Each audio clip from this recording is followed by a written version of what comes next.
Dès le début de la paracha de Bechukotai, la Torah met en avant un lien précis entre le respect de la loi, la force de la loi, mais ses conséquences pratiques sont la bénédiction au sens économique, la bénédiction au sens de l'agriculture, la bénédiction au sens de la sécurité et la bénédiction au sens de la paix. Tout ceci est étroitement lié. Tout ça pour nous faire montrer du doigt la force du droit, la force de la loi, et non le droit de la force et de la violence. C'est tout le monde qui nous oppose à un certain nombre de nos ennemis, parce que tout cela pour mettre en avant que lorsque on se sert de la légitimité de la loi, eh bien on a toutes ces conséquences positives et harmonieuses dans le monde.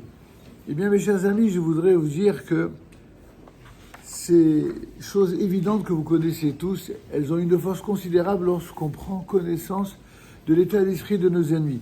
Ainsi, un certain ayatollah de la République islamique en Iran, un des plus grands, a écrit au lendemain du 7 octobre la chose suivante. Les attaques du 7 octobre ont été pensées pour faire naître un antisémitisme destructeur à travers le monde.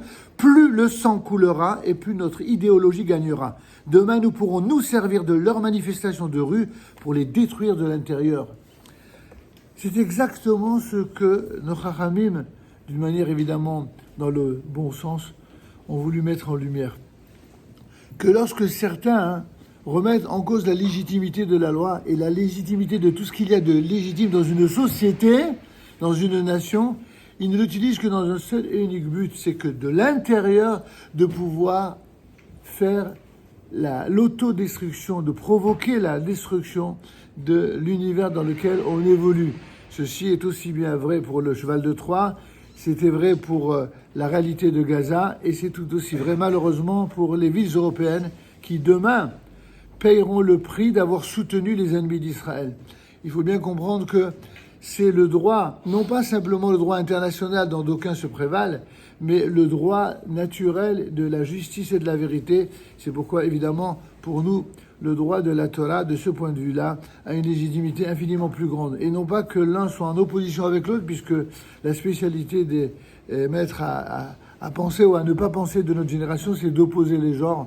Nous n'opposons pas, comme certains, le droit international au droit de la Torah. Nous disons au contraire que le droit international s'élèvera et gagnera une légitimité lorsqu'il reconnaîtra d'abord et avant tout les droits historiques du peuple juif sur la terre d'Israël. À ce moment-là, le droit international aura une légitimité et à ce moment-là, le droit international pourra maîtriser tout ce qui de l'intérieur et dans toutes les nations du monde sont en train d'essayer de provoquer cette pagaille mondiale, mais aussi toutes ces conséquences néfastes pour la véritable paix de l'humanité, celle à laquelle nous aspirons, Be'ezrat Hashem, et qui arrivera, Be'ezrat Hashem, chaque fois qu'Israël mènera un combat, qui le gagnera et qui bénéficiera du soutien de tous les alliés du monde. Amen.